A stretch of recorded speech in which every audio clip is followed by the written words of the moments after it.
Hello, everybody.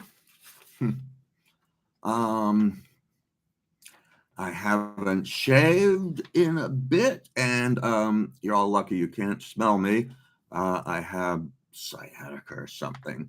But as my father used to say, the only thing more boring than someone else's diet is someone else's disease. So I won't really get into that much. I'm trying to adjust the lighting. All right. Uh, I guess I said I was going to go uh, talk about going to Belize, but are you surprised by now? Some more stuff came up, mostly about my time in Sausalito when I was 14. Yeah. So before even that, I forgot to tell the full story of my weekend at Peter S. Beagle's house. It's not much more, but it turned out that besides being a popular writer of fantasy, he is a singer. So we went to some event where it was him singing and some poet and maybe somebody else.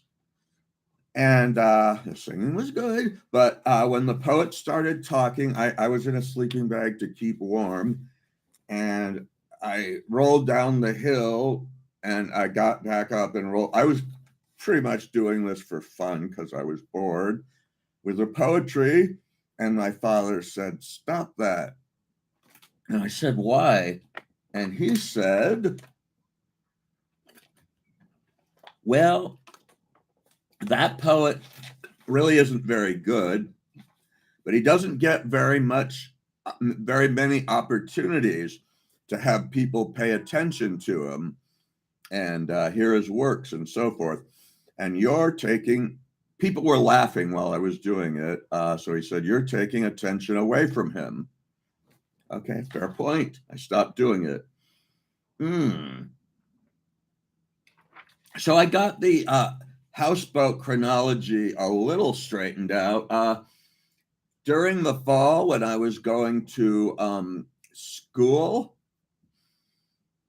my father was somewhere else, maybe Oakland. But in the summer, which is when all that wild political stuff started, he moved back to the houseboats. Uh, he rented a little houseboat, or yeah, something like that. I don't know if people paid rent. Oh wait, no, that was later. Yeah, first he got a room with an elderly woman, and sadly, me and her didn't get along. Now, I'm sure I was obnoxious. I mean, I expect, from my perspective, I wasn't, but I expect that I was. And but she was a little bit not all there. For example, when her cat was like playing around, and I could see her getting concerned, and I said, "He's just playing," and she said, "No, he's not just playing. No, he's not playing." So I asked my father about that, and he said, "Well, she, when the cat starts acting like that, she believes that he is possessed by the spirit of her ex-husband," which apparently didn't make her happy. It seemed to upset her. Um, Once she handed me a little card, like a business card, that said, she'd had a bunch of these printed. It said in big letters, "Your helpful criticism is greatly appreciated." And then in small letters below that, it said, "Fork you very much." Not exactly fork, but you get it.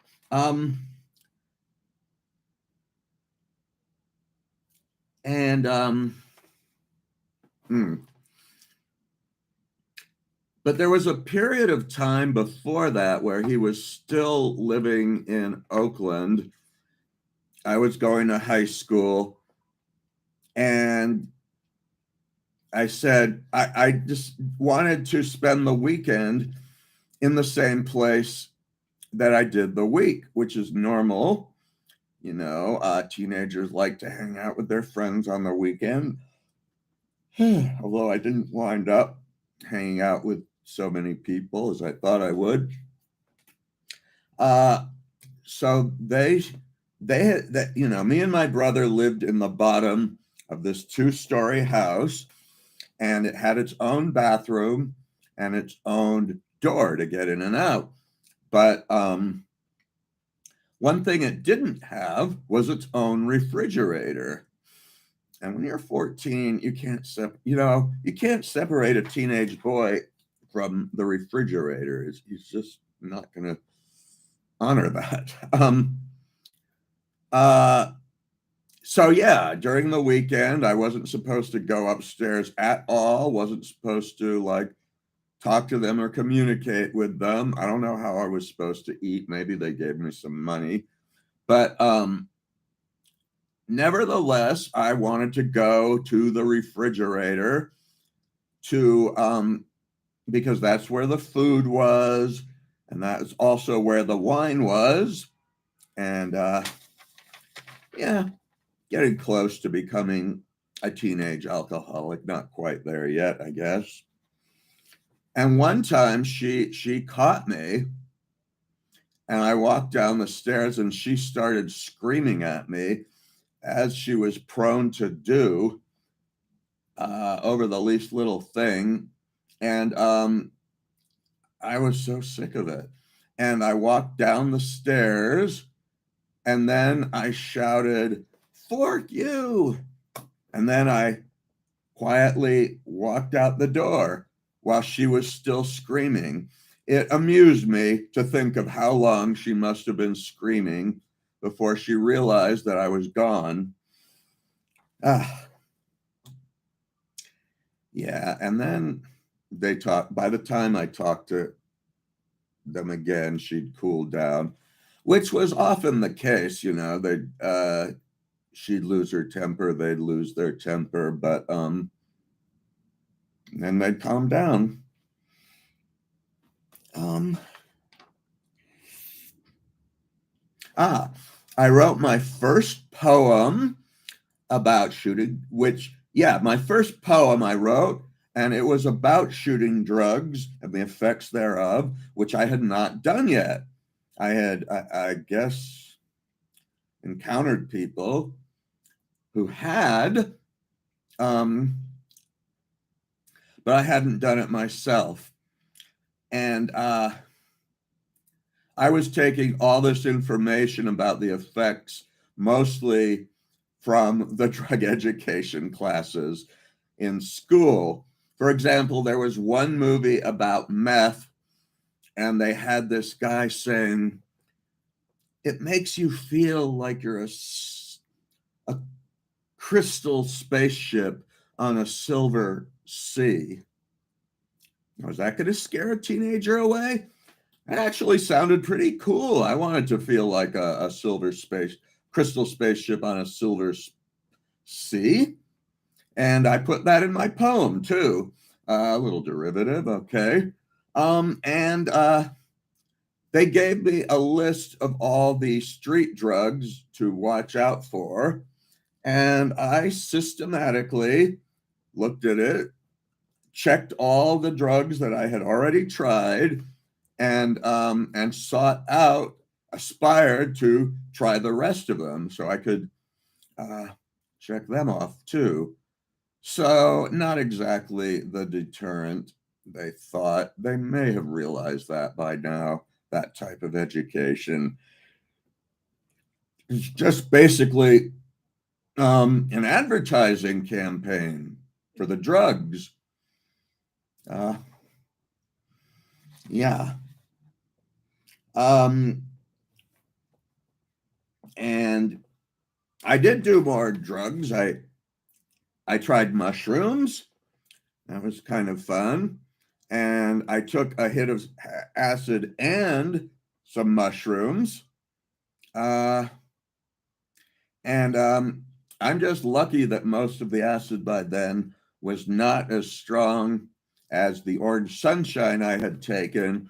It was coming into the era where it was mostly disco acid, which was about 75 to 100 micrograms, where orange sunshine was 300. So, a third or less of that dose.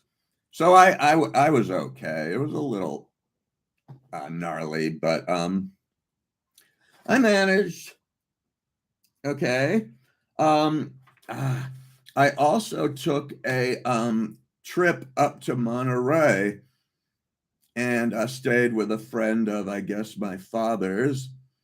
Um, they were major potheads. They smoked marijuana. Of course, I smoked with them, and they grew it, and they had given their plants names, and so she would say things like, "Let's smoke up some Gonzalez," and sounded almost like cannibalistic, like we were smoking somebody who had a name. And she also had an irritating visitor, house guest. And I just left at one point, which I should not have done. I should have at least left a note. I met her again later, and she told me that. And yeah, but I went to downtown Mendocino, and there I met a bunch of what I considered cool guys. They were drug addicts. They were all drug addicts. They talked about drugs. Uh, I think most of them were IV drug addicts, and they also had taken plenty of other stuff. So they, told their little war stories. And we slept in an empty water tower with a bunch of clothing in it, which we used as both a mattress and bedding. Kind of reminiscent of what I did on the farm. Yeah, so I actually I enjoyed that, and I remember exactly what it was when it was, because one of the dates was 777. No, 7777. So you can do the math. But they were talking about that. Okay, and then I went back and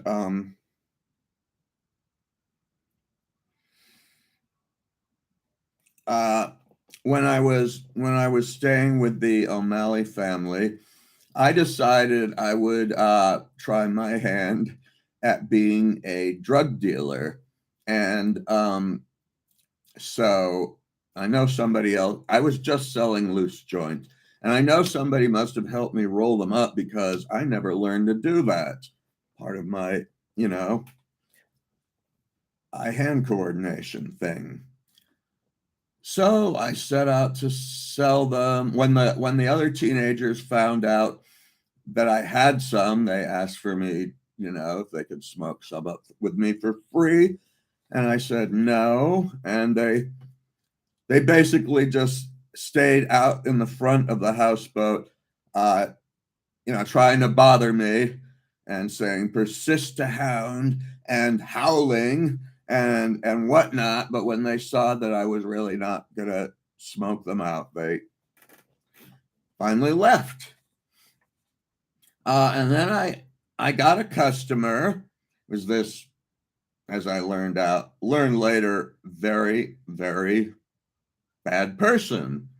Um, anyway, I said, yeah, it's $1 a joint, which was about the going price. And he said, $1 for 2 joints? And I said, no, $1 for 1 joint. So he took it, but then he got mad and said, see if I ever do any favors for you. Uh, my father had told me that dealing drugs was really not a great occupation. The police hassle you, and the customers do too. And I was learning that this was true, so I kind of gave this up and just did whatever with the joints I had left, which was most of them. Okay, I also, when I was in San Francisco with my family, I marched in the first Gay Pride parade because it was happening right near where I was. I thought it was a one-time thing. Actually, that might have been my first demonstration. So I was this weird combination of homophobic and an ally, but I just, there's something strange to do. I want to do it. And so I did that. And yeah, okay. Here is the biggest story. So when I was staying with the O'Malley family on their houseboat, as I said, the teenage boy, he sold guns. His sister's boyfriend sold weed, grass, but he sold guns, and sometimes he could even tinkered with the bought pieces and put them together. And his mom was concerned that somebody might want to do a hit and would come to him for a gun because everyone, people in the neighborhood knew about that. And then he would be accused of being an accessory to a murder. But that didn't happen. But something else did that could have wound up being worse than that. So he had an argument, I think, with his sister. And she said, I'm going to go get finally she said, I'm going to go get my boyfriend and, he'll straighten you out. And then he said to himself, so Max is going to fork with me, huh? And then he took one of his bullets out and he started one of his guns out and he started loading it with bullets. He was in, a crazy angry state. Okay, ask me my opinion about gun control. Obviously, these things happen all the time. People get into arguments over stupid things. And if there'd been no gun in the house, maybe there would have been a fist fight or even a beat down, but which is not great, but the people involved live bruised, maybe with a black eye or a chipped tooth or even a broken nose, but they live. But when there's guns around, it can be a very different story. So Max came in, and I think he saw him with the gun and somehow managed to take it away from him. And now he was really righteously angry and just started pounding him. Bam, bam, bam. A serious beatback. The guy was a Vietnam vet. I guess he learned how to fight. But I shudder to think how close I came to witnessing an actual murder. Yeah. And I had some experiences with guns later that confirm my opinion that they're not so great to have them. It's not so great to have them around.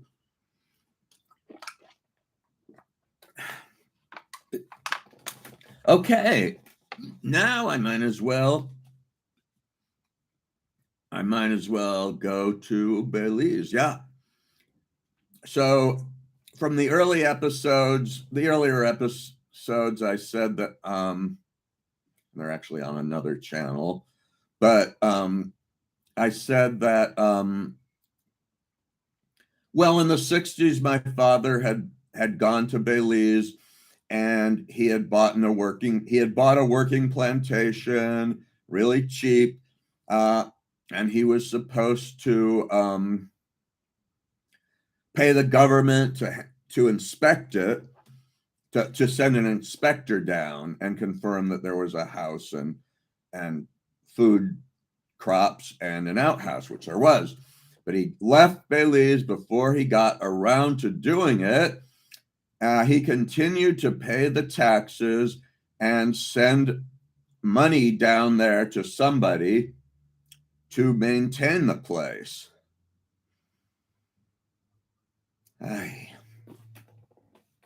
So then, yeah, my father said,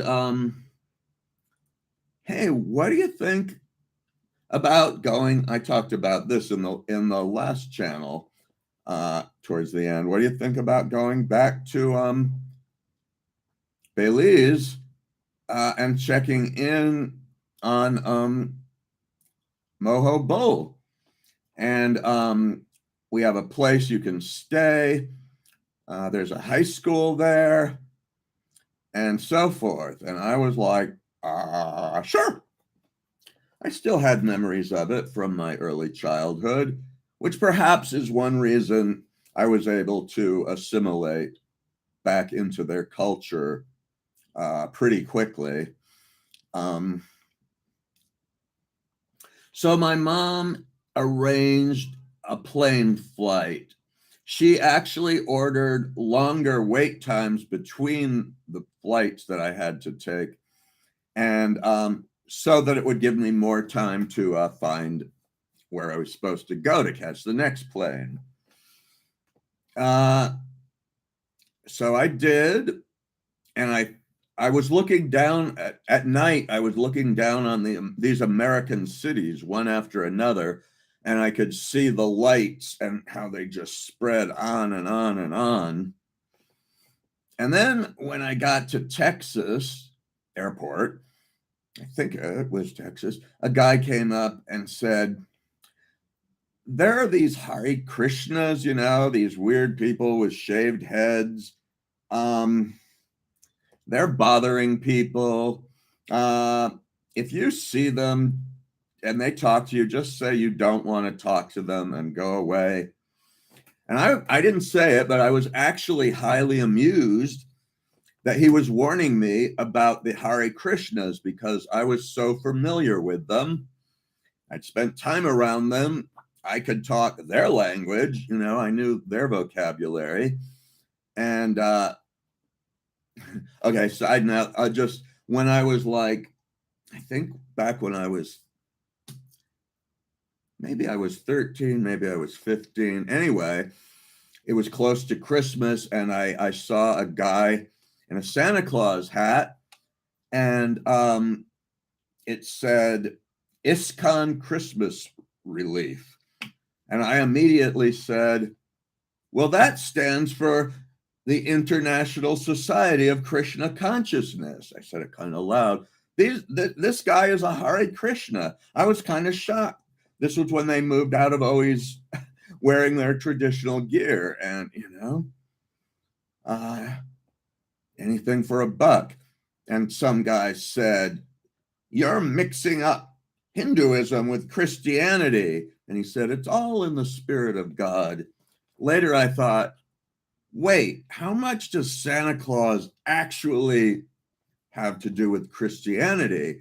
And it said, you're the one who's mixing up Norse paganism with Christianity. But I didn't know that yet. I knew I didn't care for Santa much and had never believed in him because my family's Jewish and yada yada.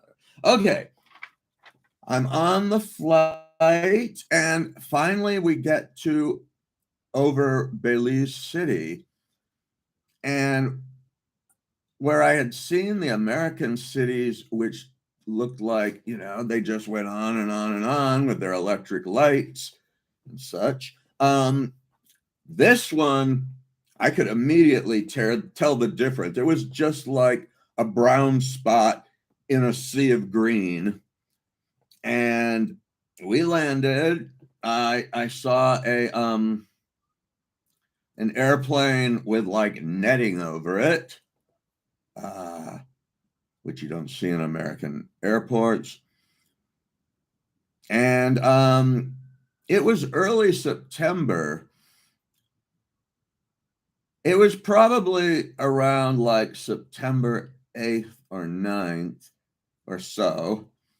And the reason that this is significant is because the 10th day of September is their version of the 4th of July. It's, Belizean, not Independence Day because they weren't independent yet, but Belizean, when the British freed it, separated it from the Spanish territories, which are now Guatemala and Mexico.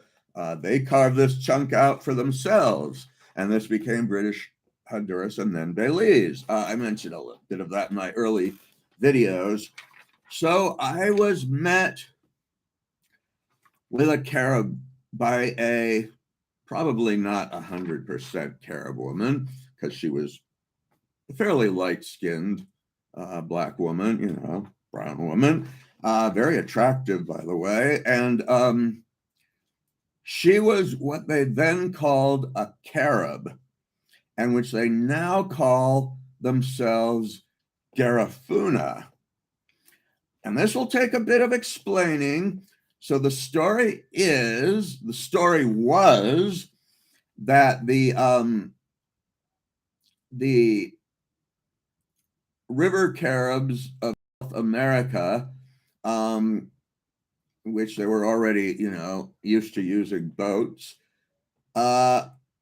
managed to row all the way to the island of St. Vincent, where the Taino Indians already lived, and then they massacred the men and forcibly married the women, which is why there's a difference between the men's form of Carib and the woman's form, which there is, but then there also is in Thai and probably other languages.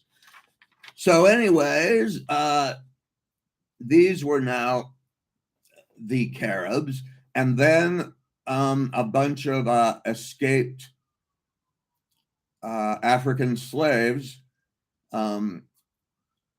joined them. One story is that it came from one shipwrecked slave ship, but I suspect there were more. Anyhow, the result, by the way, the part about how the Caribs got there and the Ainus and the Caribs had been cannibals, which is where the word cannibal comes from, and the word Caribbean, that has largely been disproved. It really didn't paint the Caribs in a very good light. Sounded like they made them sound like absolute cruel savages. But anywho, yeah, as the Blacks and the indigenous people of St. Vincent mixed, intermingled, and intermarried, they produced an entirely new ethnic group. Now, there were still people on the island of St. Vincent, which people in Belizean referred to as the Red Caribs, meaning they're still indigenous and not mixed with Black people. But the majority of them became the Black Caribs, as they were then called. And so they looked Black and fairly dark too, pretty dark. It's only when you really looked at their high cheekbones that you could see the indigenous American DNA manifesting. They spoke their own language, which was quite similar to the one that the indigenous Caribs still spoke. And they had their own culture. And how they got there was that the British forced them there and they resisted a lot. This is all true. And the story goes that they were betrayed by one Carib woman who betrayed her people by going to the British and saying, if you want to conquer them, what you should do is let a bunch of pigs loose in their cassava fields, and then they'll drown, and then they will be forced to surrender. That story, I don't know if it's true or not. But anyway, they were forced eventually to surrender, but they were very feisty. They were the first to rebel. I think they actually sided with Guatemala in the battle with Spain, or at least some of them did, with Spain in the battle between Britain and Spain. The other ethnic groups, such as the Creoles, which were just basically the Creoles were any brown or black people in Belize who are not Garifuna and who are not of Asian Indian descent. And then there were the Mayans. That was the main other ethnic group.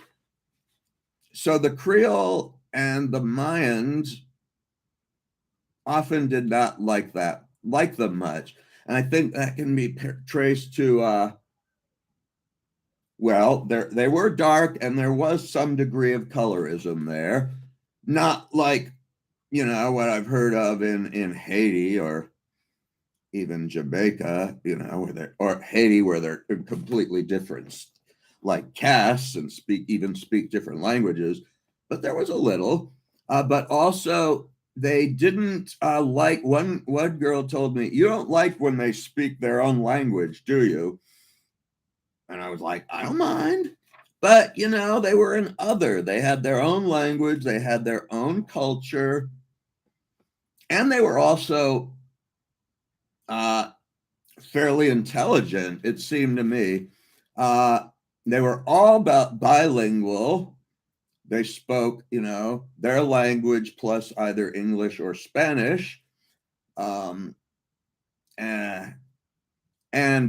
English, including regular English and their version of British West Indian Creole. And some of them could speak all of those. Yeah. I remember in the Garifuna town of Livingston, one guy, he said, when they're talking English, I'm right there. Creole, same thing. Carib, same thing. Spanish, same thing.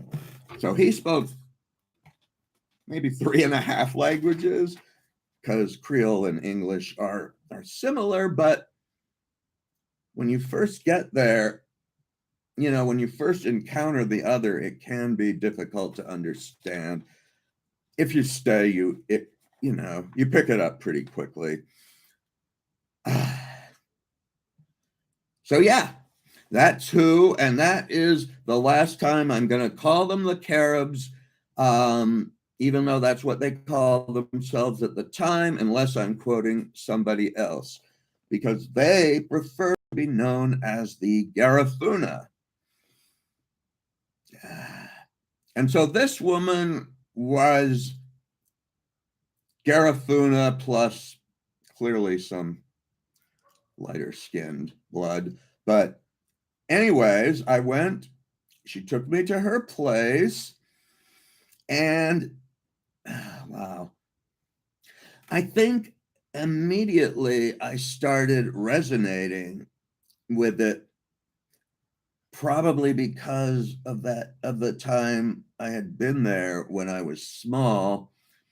So all these things like the metal plates, the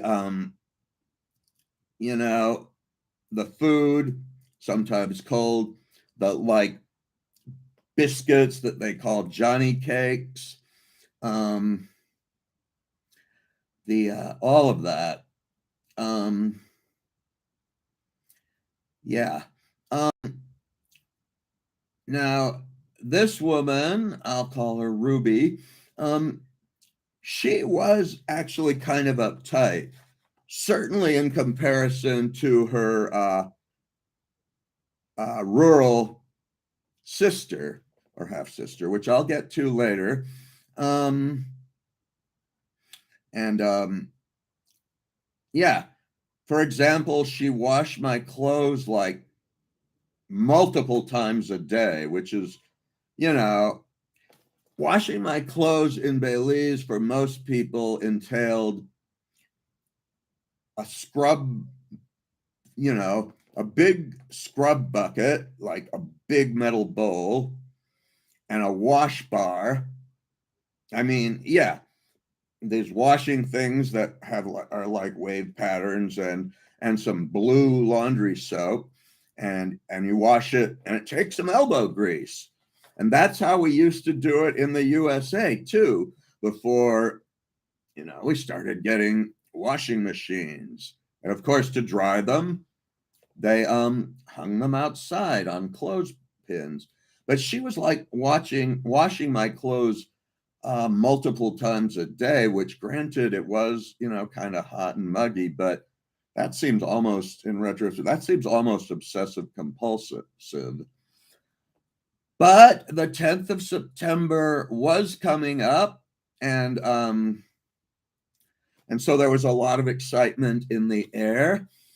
And and she had a couple friends, and one of them says, there's a sometimes I'm going to try to do their Creole, but not too strongly, and probably not that well. A while ago when I watched news from Belize, the Belize news, now they have television, when some people spoke in more or less normal English, but the ones in the villages who spoke real pure Creole, Belizean Creole, I was sad to realize that I could no longer understand all of it. Oh, wow. Oh, well. So, where was I? Oh, yeah. So she said, well, there's a band from Trinidad playing. And then another woman said, he doesn't want to see a Trinidadian band. He doesn't want to see a foreign band. He wants to see a Belizean band. And I thought, well, they're all foreign bands to me, so it doesn't really make much of a difference. I remember I got a hold of a beer and I was drinking it while we were walking. Ruby said, okay, you can drink it, but if it starts to affect you, I'm going to push you right into the sea. I don't think she would have, but she was kind of tough too. And then after a few days, I got on there. So when I'd lived there with my father and well, also my mom in different places. When I'd been in Belize in the 1960s, the only way you could get to the town of Punta Gorda was by ferry boat. There was no road that went there. That had changed. There was a road, and it was called the Hummingbird Highway. It was like the biggest road in the country, and it was unpaved. It was a bumpy dirt road. And the bus that went there was basically an old school bus. And it didn't have a bathroom. Fortunately, I was still young back then. And so we rode through the jungle, through the green, through the jungle for, I don't know, probably about a day. And then this girl got on and she was speaking Creole.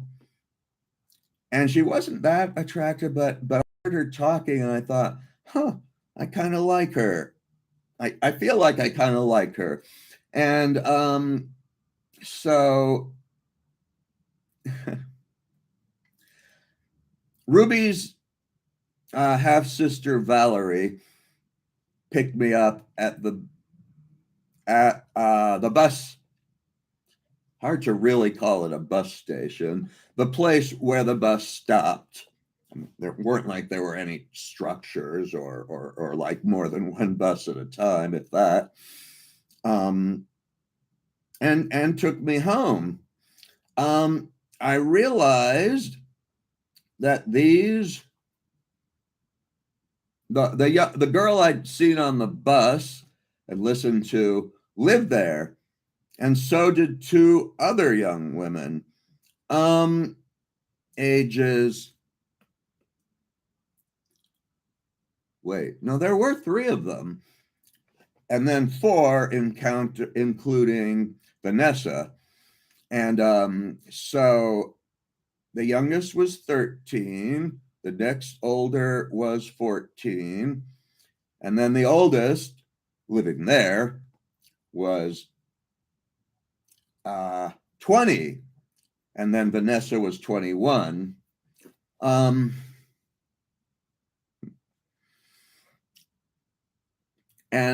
Those three were half sisters, and they were Creole, and they had at least two other half sisters, and so these were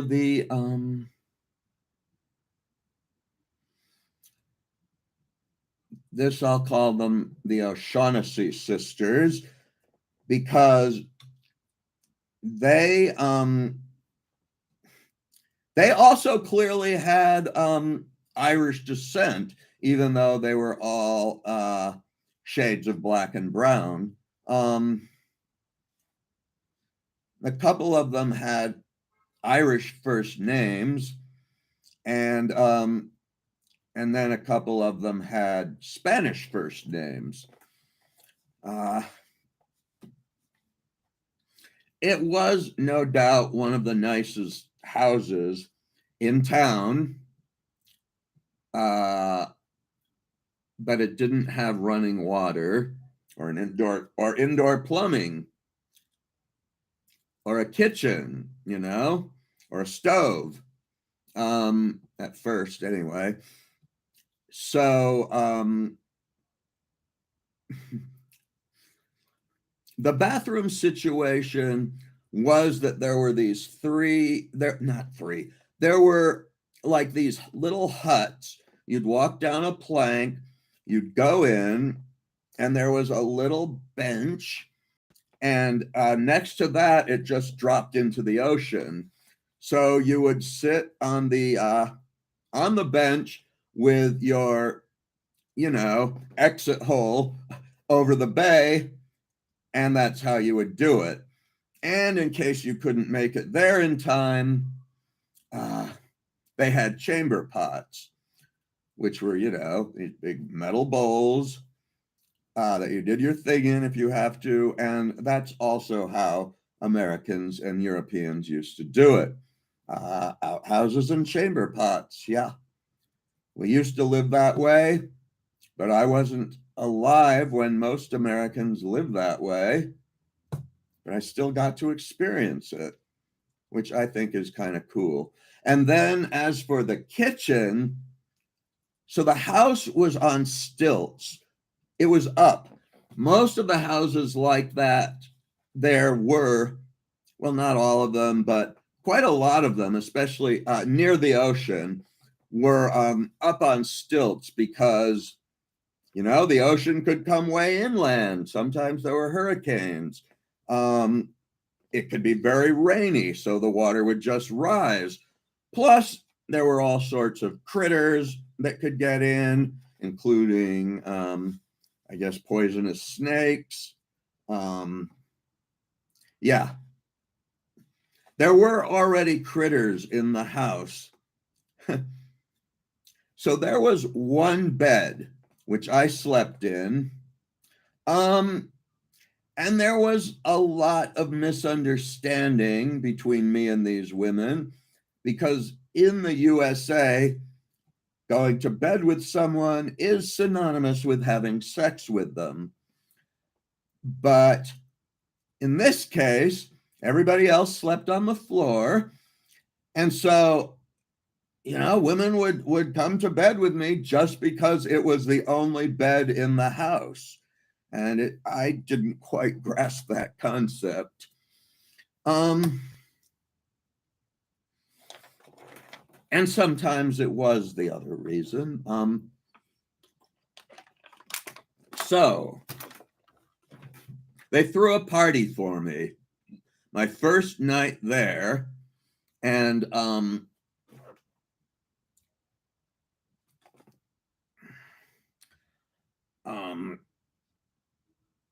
so the first thing they did was give me traditional cara bread, which is made from cassava, and then they sprinkle brown, granulated sugar. It doesn't look like, it looks more like little crystals, and that's how you eat them. I didn't really like it. I really was never crazy about cassavas anyhow. I ate them, but it seemed like they were kind of bland with a little bitter mixed in. And I tried to act like I liked them, but I couldn't pull it off. They noticed. And then the some rum showed up, and so I was hanging out with the other two, yeah, me and the two younger girls who was 13 and 14. I was 14, and the other guy was, I don't know, maybe 16. He had a high-pitched voice and a somewhat effeminate manner. And I thought, geez, in the US, people would think he was gay. And later it turned out that he was gay, bi at the very least, but probably gay. So, yeah. But but at the time, he probably didn't realize that or didn't want that to be true. So he had a goal of having sex with the older one, the 14-year-old. And let me call these girls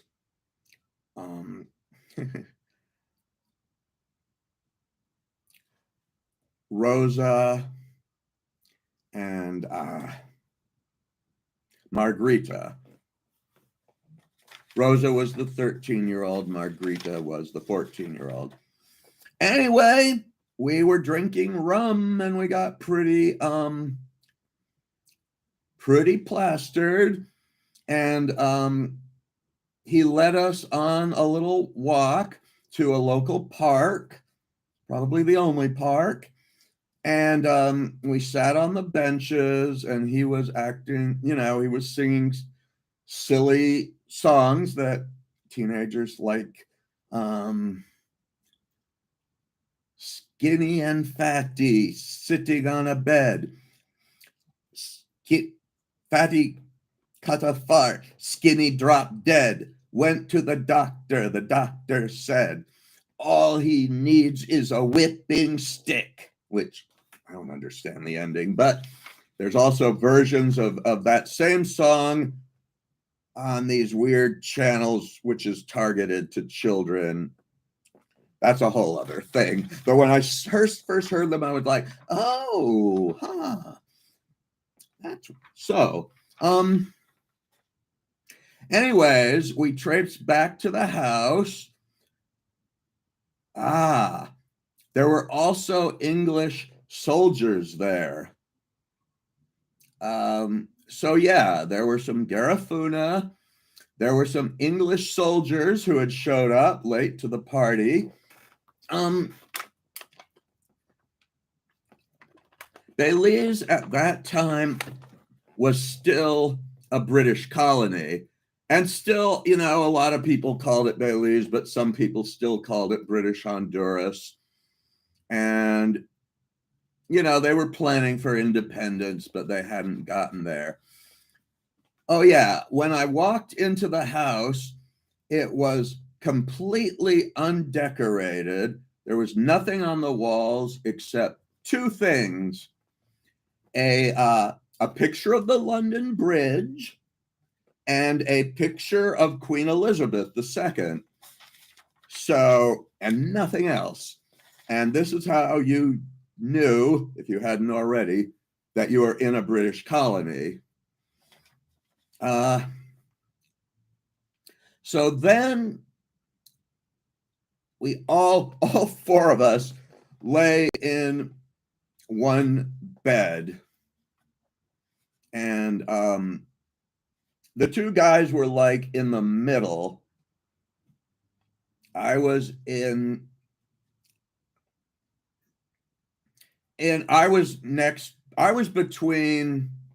the 13-year-old and the guy.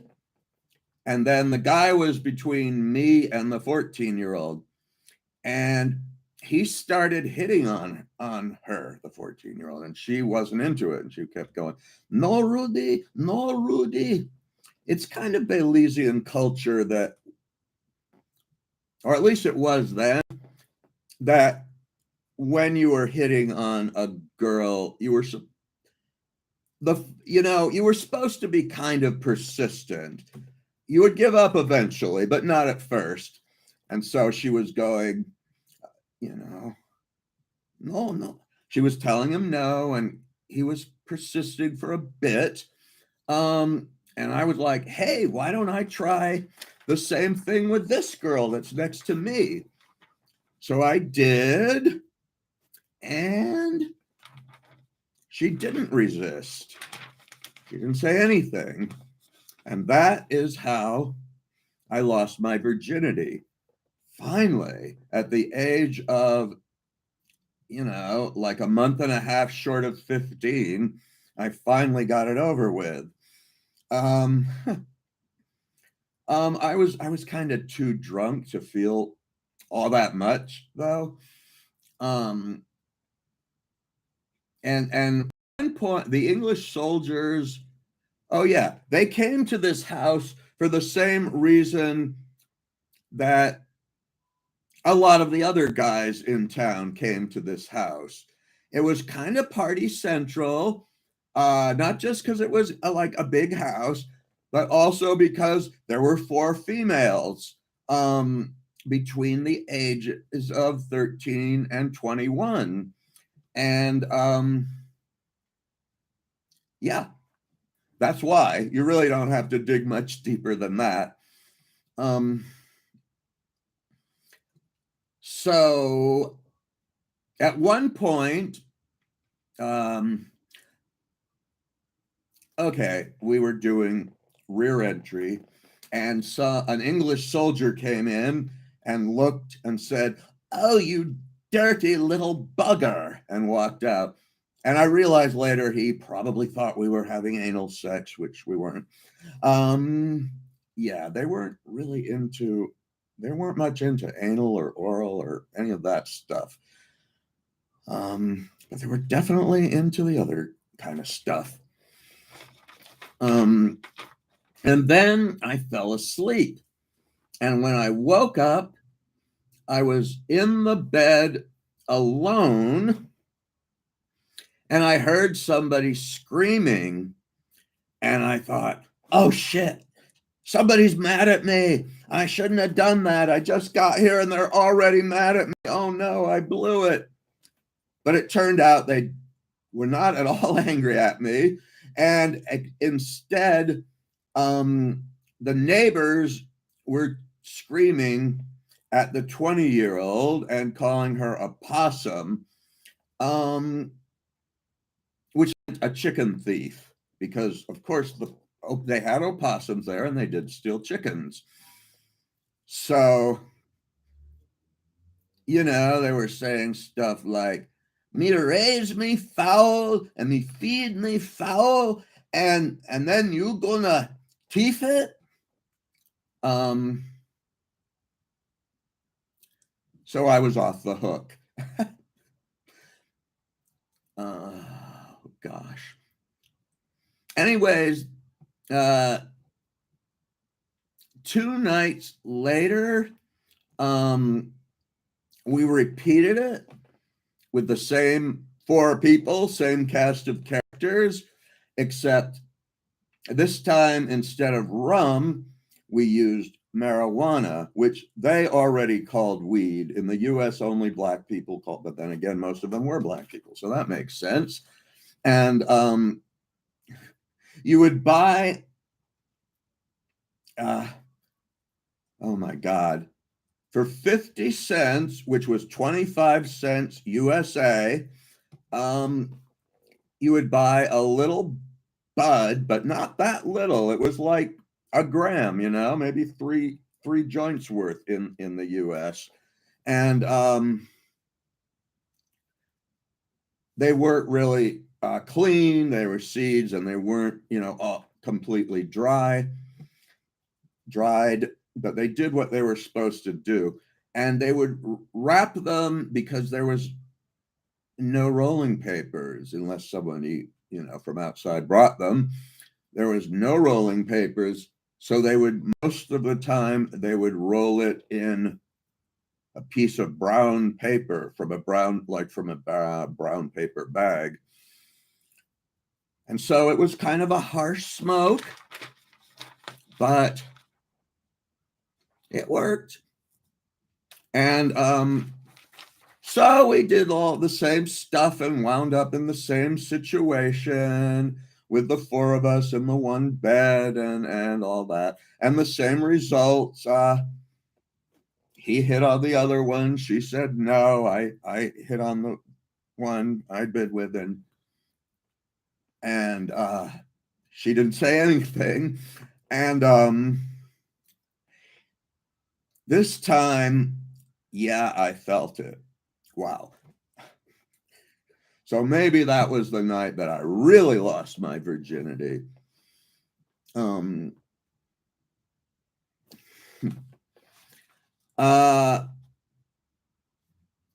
after that, I didn't sleep with that particular girl again because I realized that I was in a place of abundance. Like, it was very clear to me. I was like in a cafeteria, and when you're in a cafeteria, you don't just eat one thing. And if I had continued with her, it would have become that she was my girlfriend, and I didn't want that. She was still in. She was into me, and then one night, the 20-year-old, she came home drunk, and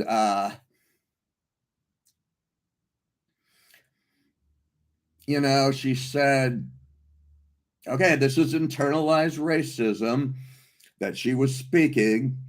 But what happened was some guy asked to have sex with her, and she said, if you were a white man, I would do it. Not great. But I took this opportunity and I said, hey, I'm over here. And that was about all it took. Apparently, she had at first thought that I was an English soldier, even though I didn't talk with an English accent. And so that happened. And yeah.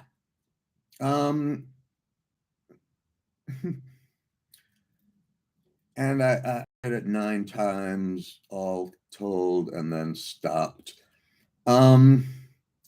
She was also into me, which I'm not going to brag and say that every girl there, or even every girl I had sex with there, was into me. Some of them were not. They were friends, we were friends, and maybe we, fooled around once or twice or three times, but they weren't all crushed out on me. So I went to the local high school, the only local high school in Belize. The prime minister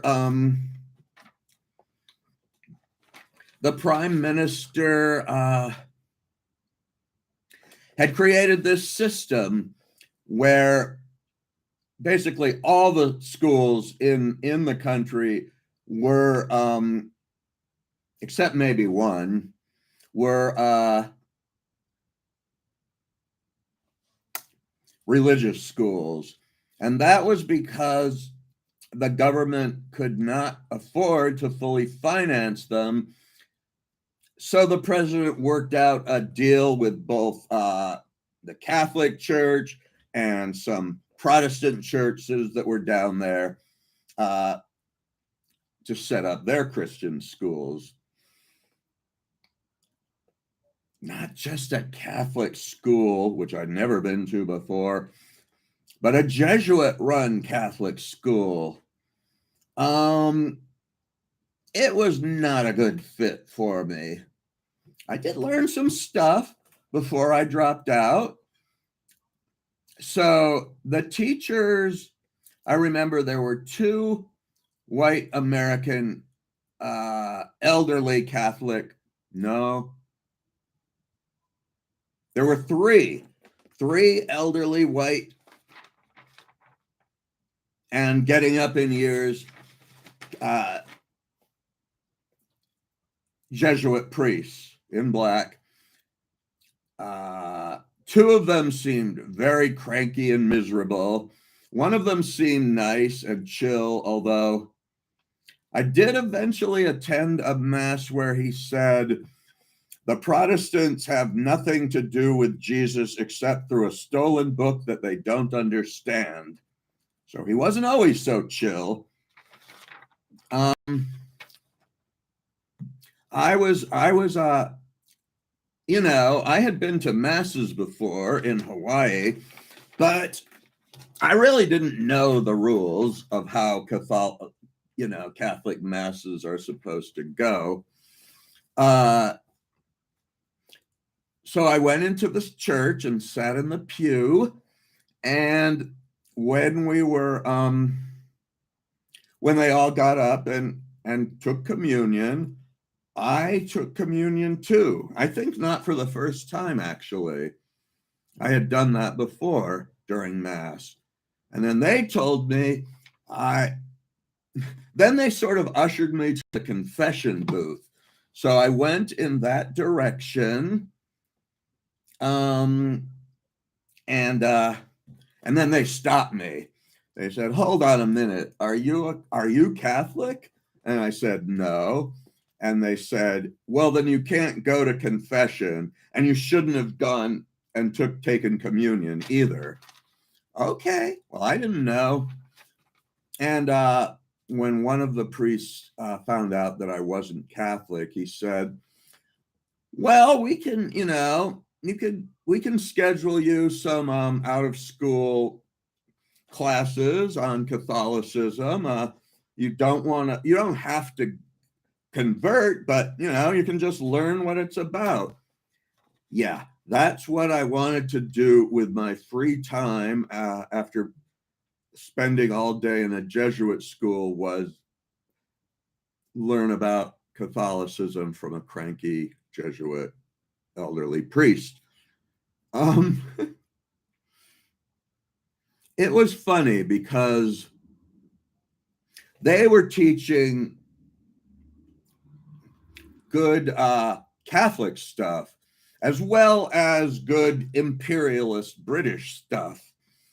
So, like they said, when the British first arrived, the Indians were surprised at how clean they were, because they bathed like almost every day, whereas the Indians only bathed in the river and only when the weather was warm. The truth is that when the first Englishmen arrived in the Americas, the native people were appalled by how badly they smelled, and they were sailors. There wasn't much fresh water, obviously, but even back in Europe, they weren't all that into bathing at that point in time, and so the indigenous people basically showed them how to wash. So they had it exactly wrong. And then there was another thing, their version of sex education, I guess, which said you should not engage in sinful activities. An example of that would be touching yourself or somebody else out of lust. Okay. That was so out of step with the culture they were in. And one of the teachers at that school, he was a Mayan, but educated, spoke, English and Creole. When we weren't in class and it was just him and one or two other boys, he said, "Mind them girls no drain you dry." He'd heard that I was doing stuff with the females in that house, and he was cautioning me not to let them drain me dry. But he definitely wasn't saying, don't touch anybody, including yourself. Nobody was saying that, except this textbook.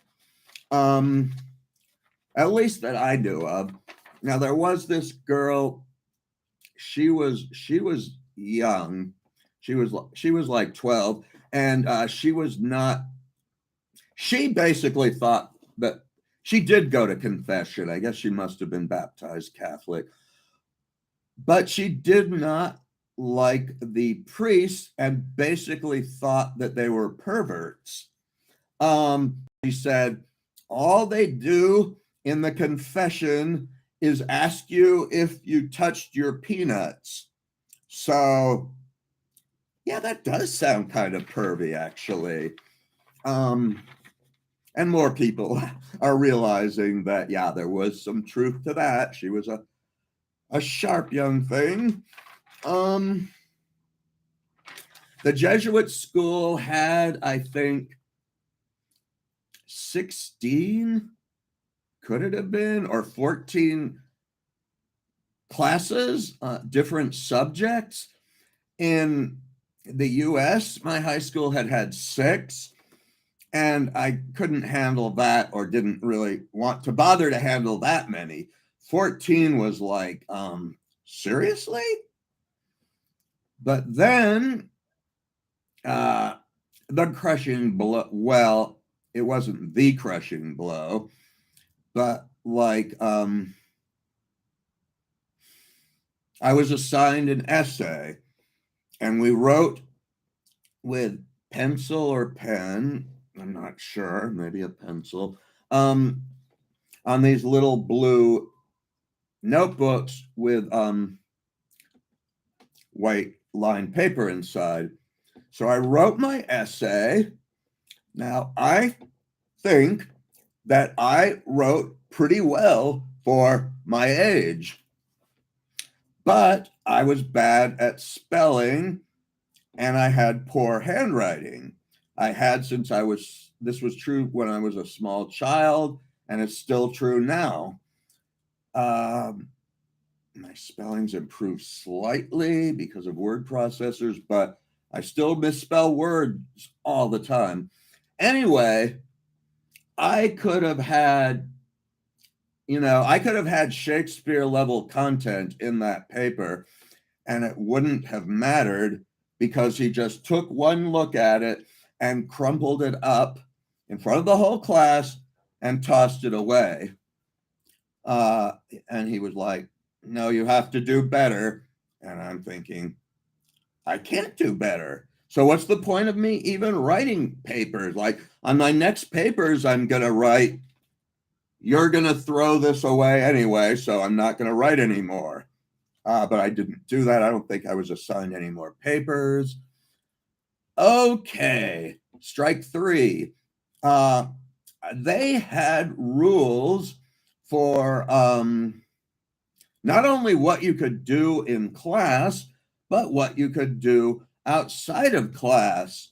They said you could go, they called their high school college, which I think they do in the UK as well.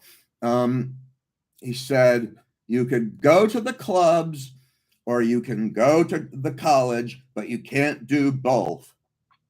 Like, what? They don't have any business telling me what to do when I'm not in school.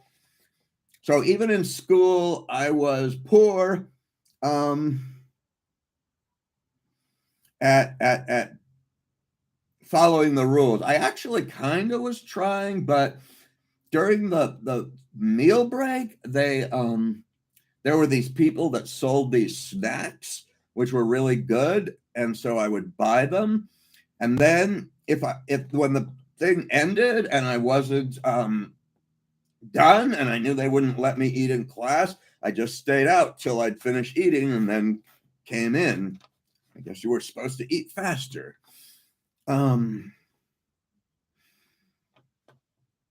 Yeah. And when I took my first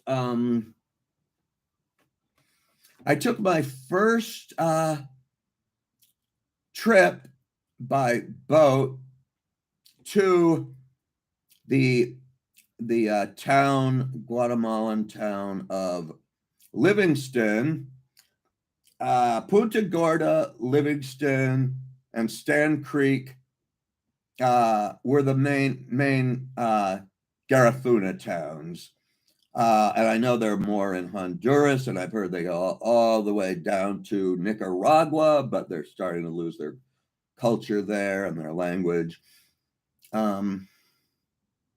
Anyways, I went with Vanessa, who was visiting her family, and I went to, yeah.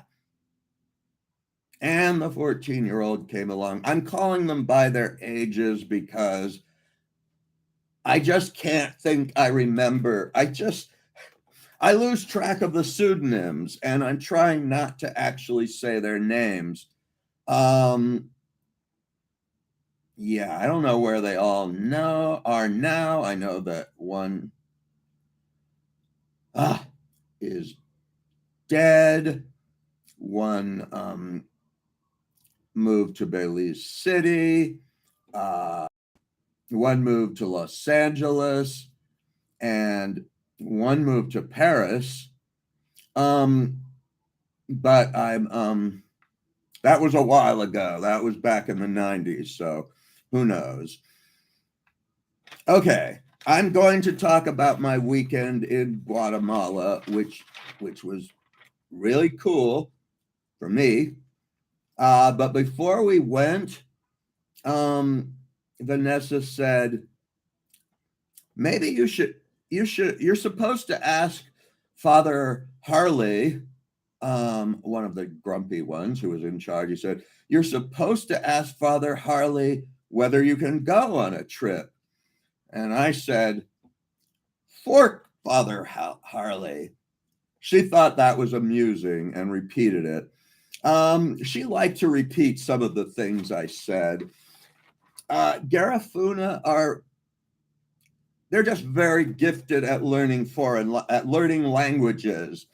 And so I think whenever she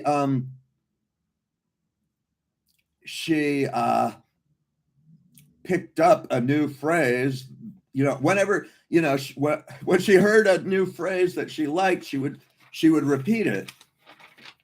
So I had a book of Clockwork Orange down there.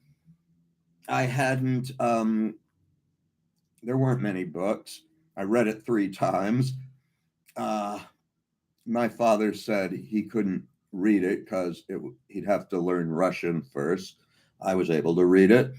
And either she picked it up or I told her that in the book, an erection is called a panhandle. And she thought that was funny. And she said, panhandle. So, yeah, with all, and my parents did pay tuition. They didn't have semesters, they had trimesters. And they punished you by giving you demerits. I know that flogging, corporal punishment had been used in grade school, kindergarten, and probably high school too, would be my guess. But they weren't doing that anymore. And so they just had this card you carried, and they'd like punch or like stab out a little hole. And five demerits meant you had to chop the grass in the lawn with a machete. I wasn't very good at using a machete. I got a little better. But a machete down there was basically their Swiss Army knife. They cut grass with it. They cut, they could cut wood in it for building material and also for firewood. Sometimes, yes, it did become a weapon, which isn't good, of course. But it's still better than guns. Yeah. So Vanessa gave me her machete, and they looked at it, and it was dull and rusty. And they actually thought that was amusing. The only time we actually used it was when we went on, one of our classes was agriculture. So we went somewhere, I guess they were growing something. And then they laughed at my machete, but I don't know. That's what I had. And I remember one time I saw a little mouse being eaten alive by fire ants. And it looked horrible. It was twitching around. So I just stepped on them. It was a mercy killing. And the guys were like, why'd you do that? That's kind of weird. They don't really have, a lot of them do have dogs, and most of them didn't have cats. And that's because they were using DDT to spray for malaria. But it's also, kills off small critters, small carnivores like cats. And so some of the villages had rats running around. But I remember when I was on the bus going there, and we stopped, and I had some condensed milk, which was sold a lot down there and put in tea. And I put some in my hand and gave it to what looked like a stray dog. He was very maga, meaning skinny. He was a maga dog. So I gave him some with my hand to drink. I thought, they would see me as a saint when they saw me doing that. And one of them said, why are you doing that? And I said, well, the dog was skinny. And she said from her friend, he's from America, right? Yeah, they were just, it was enough for them to get enough food for themselves. So that's where that was at. and their pets if they have them, but not some stray or some mouse. Okay. Let's get into the music and the food.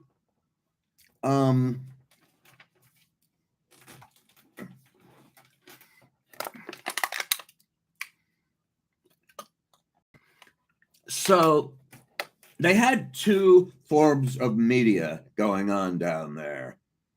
Just two. I think they might have shown a movie once, but most of the time it was just two. And that was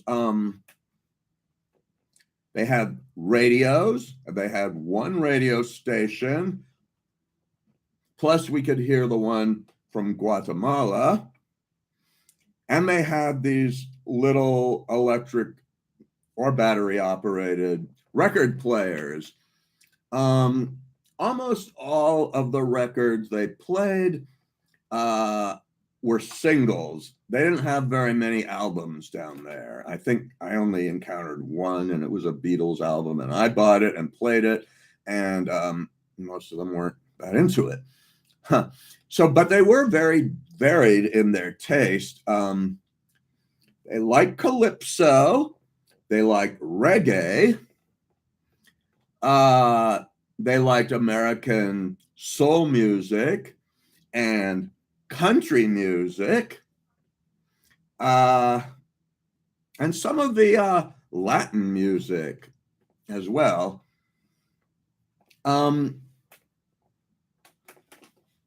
But the only thing that they didn't like was rock music. They didn't care for rock music at that time, with one big exception, and that was the Eagles' Hotel California, which they played incessantly. And I found that, like in every developing country I've been to, I've heard Hotel California in Belize, in Guatemala, in two different places in a city and a smaller city in Cuba, and in Thailand, and in the U.S. So I've heard that song in 6 different countries.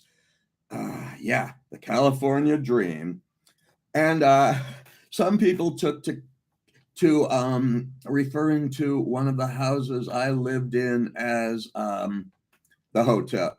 Not one of the houses. The house in Punta Gorda that I lived in at the time.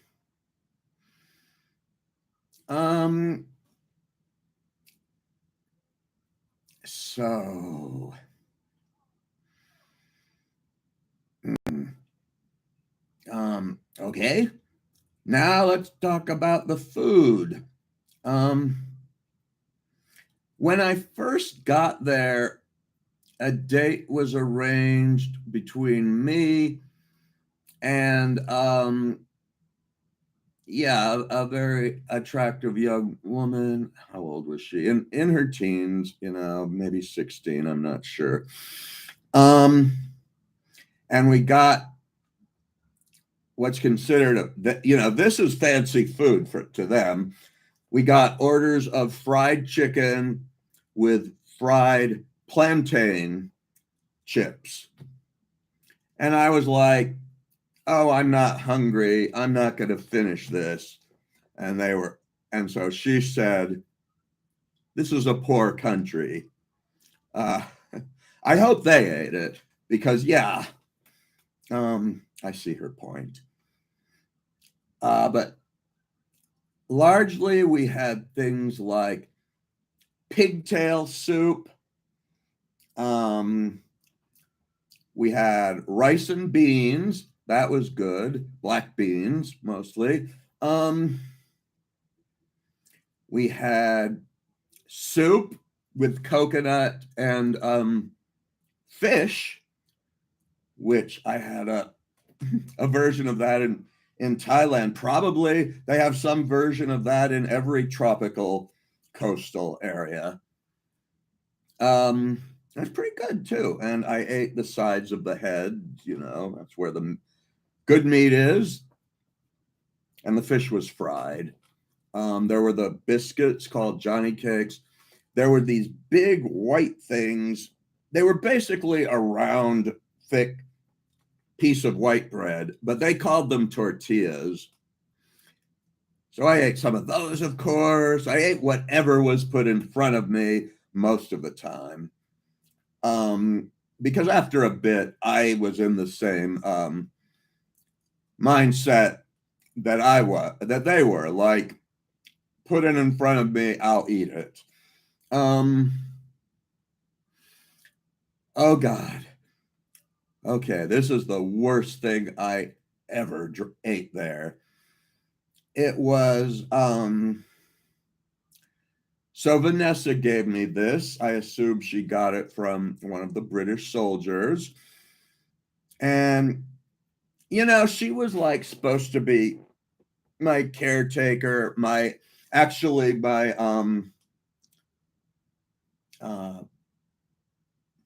basically my legal guardian while I was down there. But when I showed that to the local police, who are also the local immigration officials, they just thought that was strange.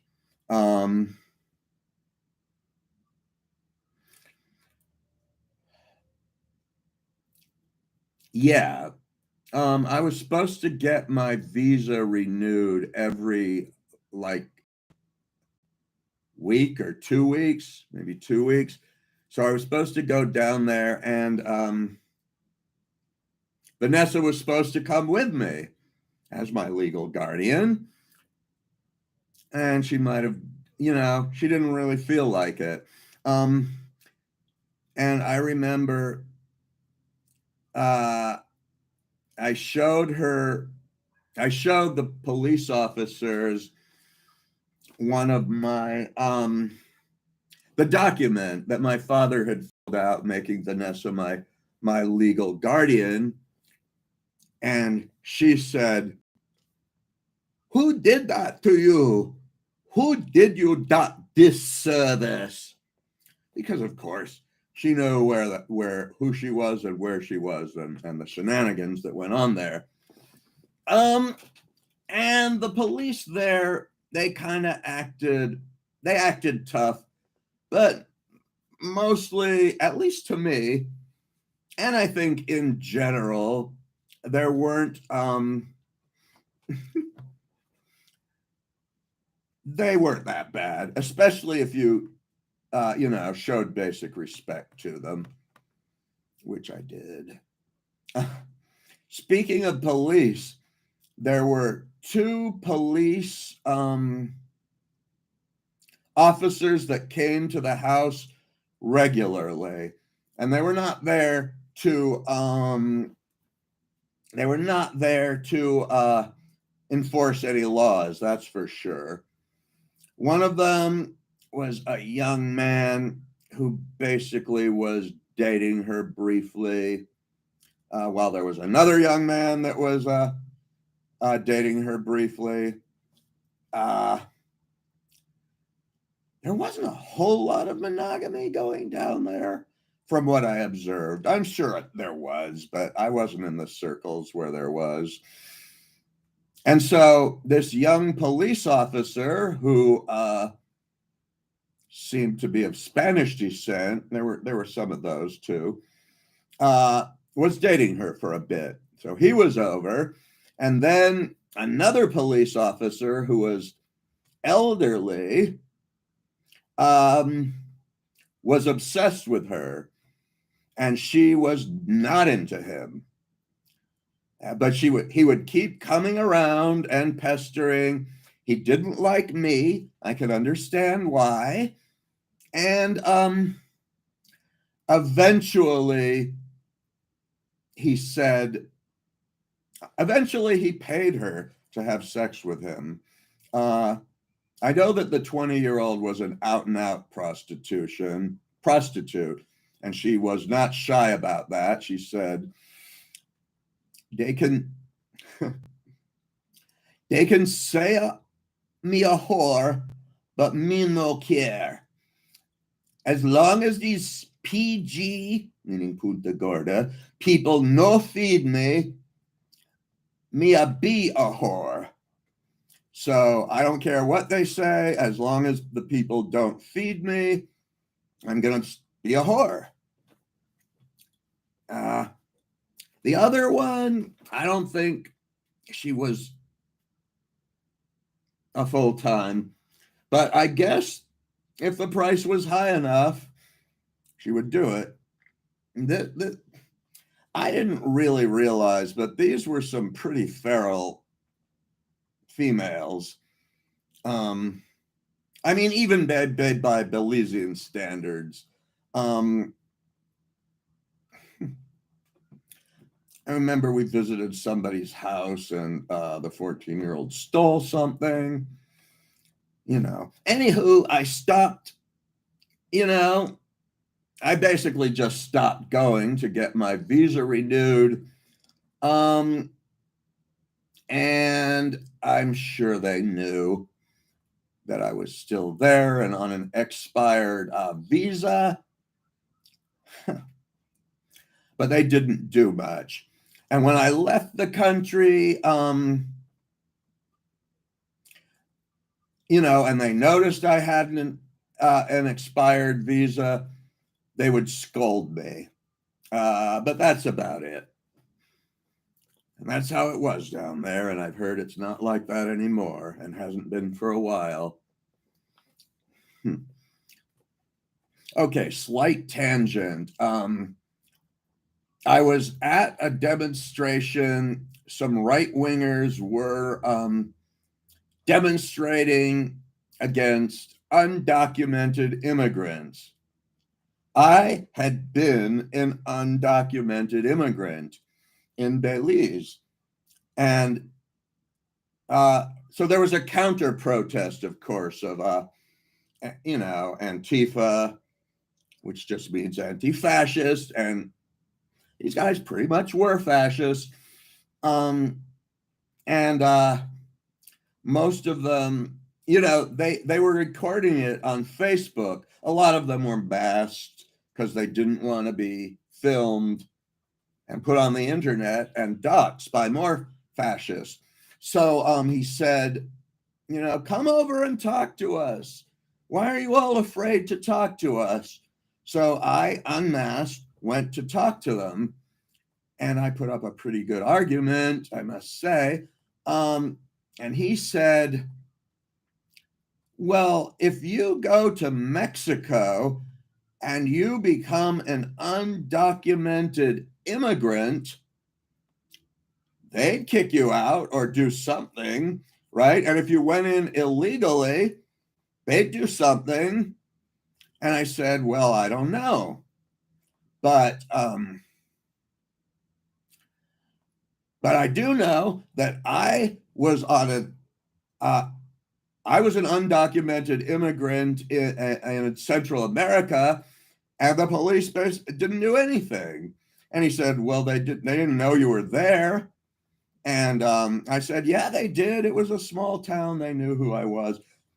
I'm sure they weren't expecting me to have actually lived their hypothetical.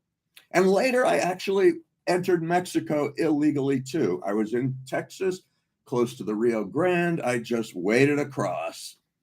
And the Mexicans there who saw me just said, un turista, a tourist, and laughed. So, end of that tangent. Food, school, drugs. As I mentioned in the pharmacy, in my earlier videos, maybe the first one, you could buy drugs without a prescription, many of them, such as paregoric, which back in the 60s is what my mom's girlfriend drank all the time. You know, he was already an addict, a narcotics addict mostly, and he found out a few that you could get it legally. And so I had heard that and figured it out, and I went and said, "Do you have any paregoric?" And they said, "Oh, no, I'm sorry, we're out. All we've got is this stuff." And he handed me the bottle, and I read the label, and it said, "Ingredients: alcohol, liquid extract of opium, morphine, chloroform." I said, "Okay, I'll take it."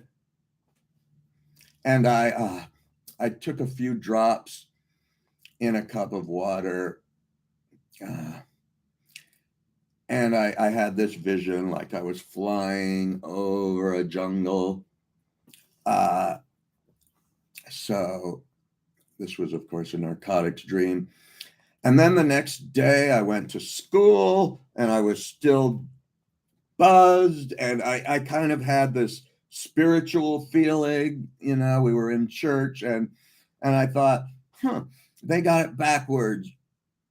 Religion isn't the opiate of the masses.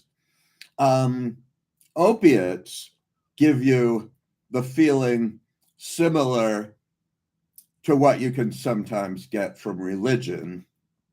So fortunately, I did not keep drinking it. I did not get hooked. I think I got rid of the rest of the bottle. Yeah. And later I got Valium and codeine pills and so on. But mostly it was, well, mostly it wasn't that kind of stuff. So I think this is a good time to stop. Next time, I always say what I'll do next time, and then I have something else I want to do. So hopefully next time I will get into my weekend in Guatemala, and then my 2 months of wandering around in Guatemala. And also my trip to up the Mojo River, where the land, Mojo Bull, was located. And okay, night night.